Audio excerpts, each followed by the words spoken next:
Hi అండి, నేను మీ సత్యవను Mahender Reddy Peyyala YouTube channel subscribe చేసుకోండి, షేర్ చేయండి, లైక్ చేయండి, కామెంట్ చేయండి. ఈరోజు వీడియో ఏంటంటే మనల్ని ఇష్టపడేవారు మన ఎలాంటి లోపాలున్నా ఎలా భరిస్తారో చెప్తానండి. ఎందుకంటే అది కూడా కొంచెం కాదు, అనుభవం పూర్తిగా. మనమంటే ఇష్టం ఉన్నవారు మనం తప్పు చేస్తే తప్పని చెప్తారు, ఒప్పు చేస్తే ఒప్పని చెప్తారు. మనం ఎలాంటి పొరపాట్లు చేసినా మనతోటే ఉండి సరిదిద్దుతారు. అది మనల్ని వదులుకోలేను అనుకునేవారే. 99 తప్పులు చేసినా ఒక్క మంచినే చూస్తారు. ఎందుకంటే మనం అంటే వారికి ఇష్టం కాబట్టి. 90 మనం అంటే ఇష్టం లేని వారు 99 మంచి ఉన్నా కానీ ఒక్క తప్పును చూసి వదిలేస్తారు. మనపై ఇష్టము ఉన్నవారిది లేనివారిది తేడా అలా గమనించండి. ఎప్పుడూ మన మంచి కోరుతారు, మనల్ని కనిపెట్టుకుంటే ఉంటారు. మనపై కోపంతో కొట్టుతారు, తిట్టుతారు.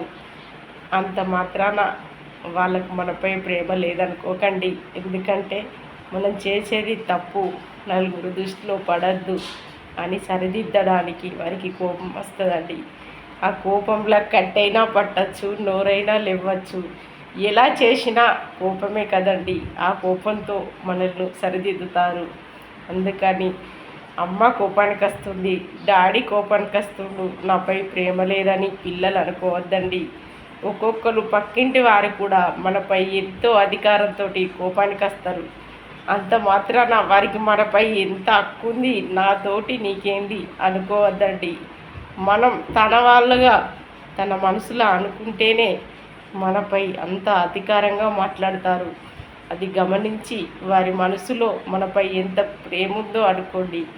కానీ నీవెవరు నన్ను అనడానికి, నేను నీకేమైతా, నాకు నీకు సంబంధం ఏంటి, నాతో నీకేంది అనే మాటలు అనద్దండి.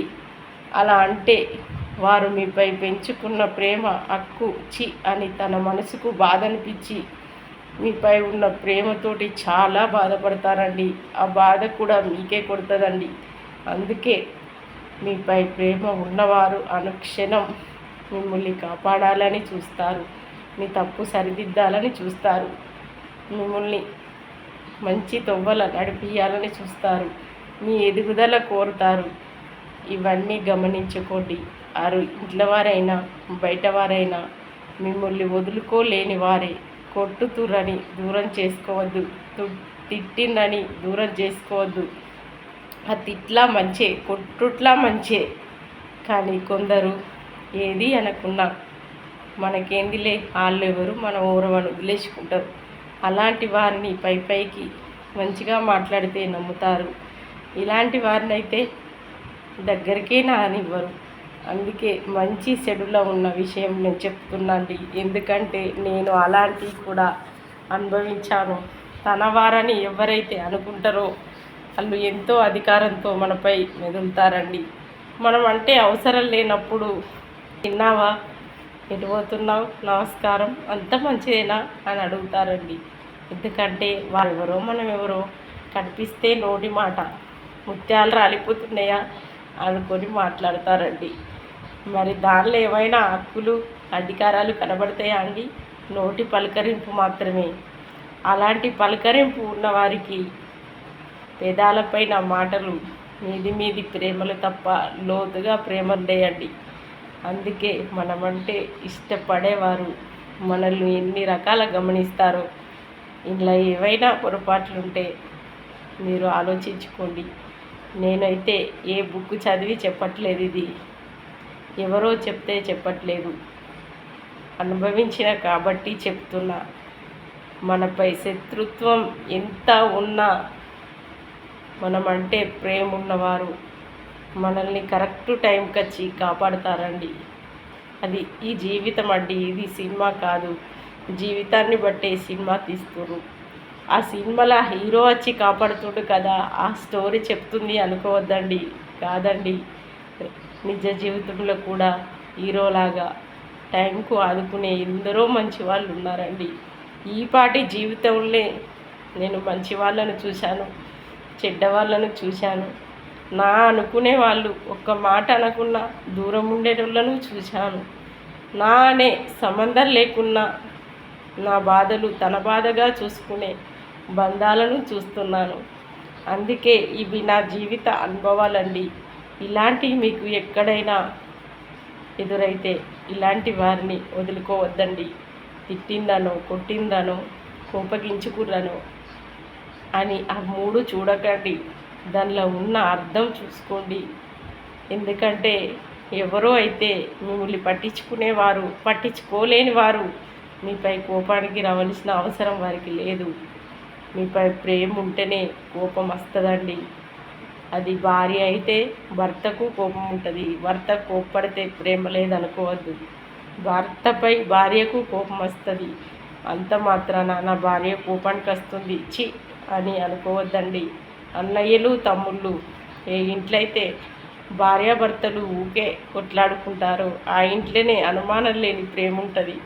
ఇది అయితే నేను అనుభవంతో చూసింది. అలా కొట్లాట అర నిమిషమేనండి, 30 సెకండ్లు వరకు అగ్గి బుక్కినట్టు కొట్లాడి 31 సెకండు దాన్ని వదిలేస్తారండి. ఇది మంచి ప్రేమ కాదా అండి? పైకి మంచిగా కనబడే భార్య భర్తలు లోపల కొట్లాట పెట్టుకుంటారండి. ఇలాంటివి కూడా చూశాను. అందుకే కొద్దిగా సత్య అనుభవంతో చెప్తుంది కాబట్టి మీరు తప్పకుండా నేను చెప్పే మాటలు ఆలోచించుకోండి. ఈ వీడియో పెట్టడం వల్ల నాకు ఏదో అందరూ నన్ను మెచ్చుకోవాలని పెట్టట్లేదు. అనుభవాలు ఖచ్చితంగా ఎదుటివారికి చెప్పాలి. అందులో 10ట్లో ఒక్కటైనా ఉపయోగపడాలి, 100ల 10 అయినా ఉపయోగపడాలి. అప్పుడు మనకు కావాల్సింది ఎలా తెలుసుకోవాలనుకునే తెలియని వారు కూడా కొందరు ఉంటారు. అప్పుడు వాళ్ళకి యాదికొచ్చి నా వీడియో చూడండి, మీకు చాలా ధైర్యం వస్తుంది. అందుకని మిమ్మల్ని తిట్టేవారు, కొట్టేవారు, ఏడిపించేవారు, చెడ్డవారు అనుకోకండి. మిమ్మల్ని మెచ్చుకొని మర్యాద చేకాండిచ్చి నమస్కారం పెట్టేవారు మంచివారు అనుకోకండి. ఇది గమనించుకుంటే మీకు మంచి చెడు రెండు తెలుస్తాయండి. ఏంది సత్తవ్వ ఇంత సింపుల్గా చెప్తున్నావు అంటే ఇది జీవిత అనుభవం అండి. బయట అయినా ఇంట్లో అయినా ఇంట్లోళ్ళకు మనం మంచిగా ఉండవండి. ఎవరైనా బయటి వారికి మన మంచి చెడులు తెలుస్తాయి. అలాగే బయటవారే మనకు అనుమానం లేకుండా సహాయం చేస్తారు, ఆదుకుంటారు. ఇంట్లోళ్ళకు ఎవరికైనా ఎందుకో తెలియదు ఇంట్లోళ్ళపై ఈర్ష, కోపము, పగ ఇలాంటివి పెంచుకుంటారు. అది తెలిసిన వాళ్ళైనా ఏం తెలియని వాళ్ళైనా. కానీ బయటవారు అలా లేరండి, మంచిగా కలిసి ఉంటారు. సాధారణంగా నేను చూసినంత వరకు. నా మాటలు పొరపాటు ఉంటే మీరు ఇది తప్పని కామెంట్ పెట్టండి. బాయ్ అండి.